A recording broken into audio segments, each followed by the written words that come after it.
আসসালামু আলাইকুম, বিসমিল্লাহির রহমানির রহিম। সবাইকে স্বাগতম আমার চ্যানেলে। শুভ সকাল। আটা সিদ্ধ করে নিয়েছি, সিদ্ধ আটা রুটি বানাবো। আলু ভাজিটা হয়ে গেছে সকালের নাস্তা।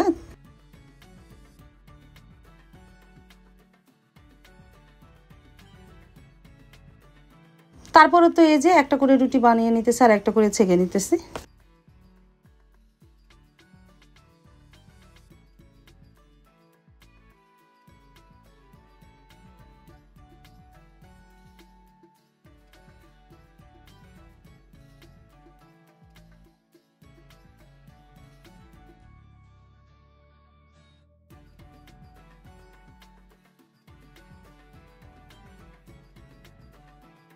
তারপরে ডিম পোস্ট করে নিতেছি রুটির সাথে খাওয়ার জন্য, আর চাও বসিয়ে দিয়েছি।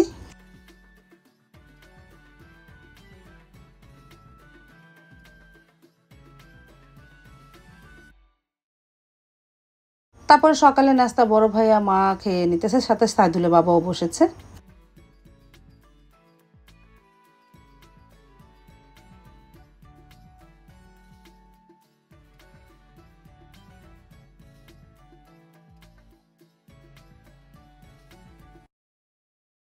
তারপর এর মধ্যে ঘন্টা দুয়েক বেজে গেল, আমি সিঙ্গারা নিয়ে আসলাম। আমাদের মেন রাস্তায় তো সিঙ্গারা বিক্রি করে। গরম গরম সিঙ্গারা আনলাম। জান্নাত পাখিও চলে আসলো, সেও সিঙ্গারা খেয়ে নিতেছে। তারপরে জান্নাত পাখি অবশ্য সিঙ্গারার ভিতরে আলু আর ডাবলি ছিল, তাই খেয়েছে, উপরের অংশটা খায়নি।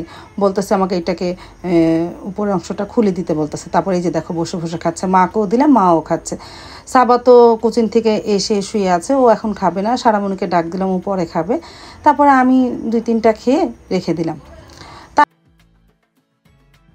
চলে আসলাম রান্নাঘরে, পুঁই শাক বেছে নিতেছি। পুঁইয়ের ডোগার ডাল রান্না করব, আর পুঁই শাক পাঙ্গাস মাছ দিয়ে রান্না করব, লবণ দা রেখেছিলাম।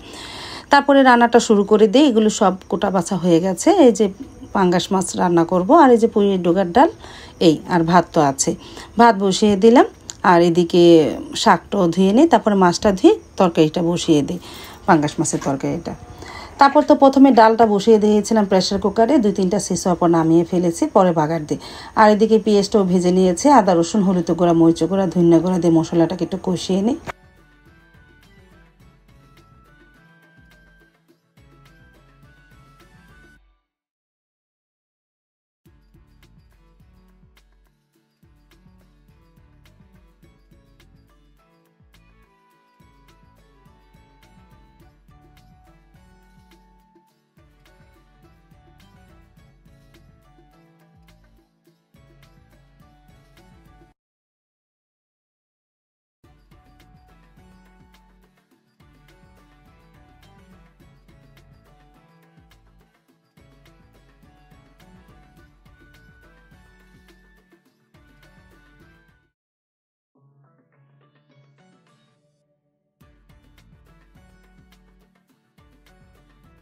তারপর তো ভালোভাবে কষিয়ে নিলাম মশলা। এখন পাঙ্গাস মাছ আর পুঁই শাকটা দিয়ে দেবো, আর পাঙ্গাস মাছের টুকরাগুলো ছোটো ছোটো করে নিয়েছি।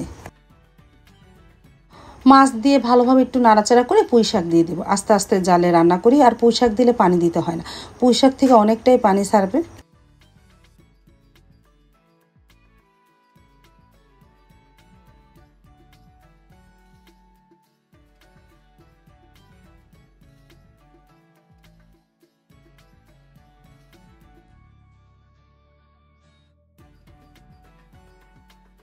আর এই যে পুঁইয়ের ডোগার ডালটাও প্রায় হয়ে গেছে।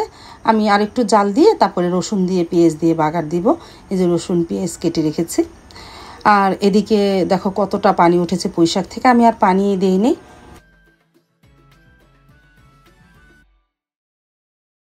এই যে ডালটা বসিয়ে দিয়েছি, একটু জাল দিয়ে তারপরে বাগার দিই।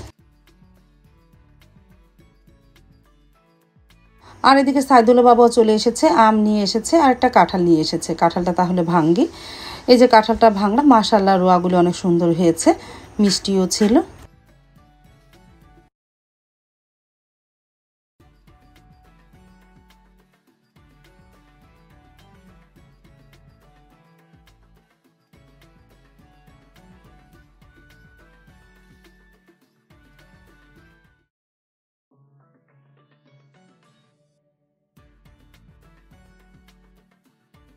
পুঁই শাকের তরকারিটা প্রায় হয়ে এসেছে, ঝোলটা আর একটু শুকিয়ে তারপরে নামায় ফেলবো।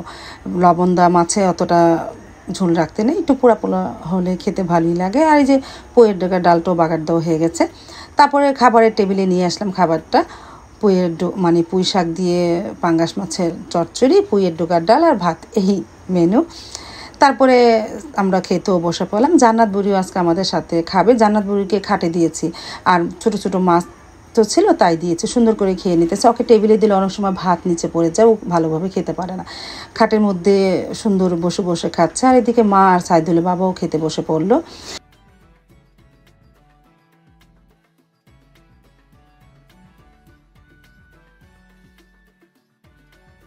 তারপর তো দেখতে দেখতে সন্ধ্যা হয়ে গেল, মুড়ি মাখা দিয়ে গেল কে জানো, বড় ভাবি। আজকে বড় ভাবি ইমা এসেছে।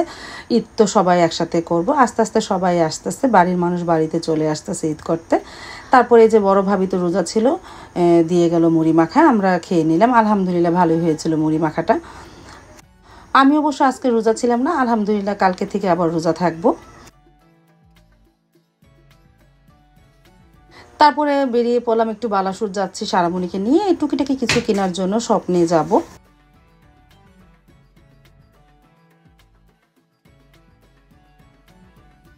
চলে আসলাম স্বপ্নে, তারপরে টুকিটাকি কিছু কিনে তারপরে বাসায় চলে গেলাম।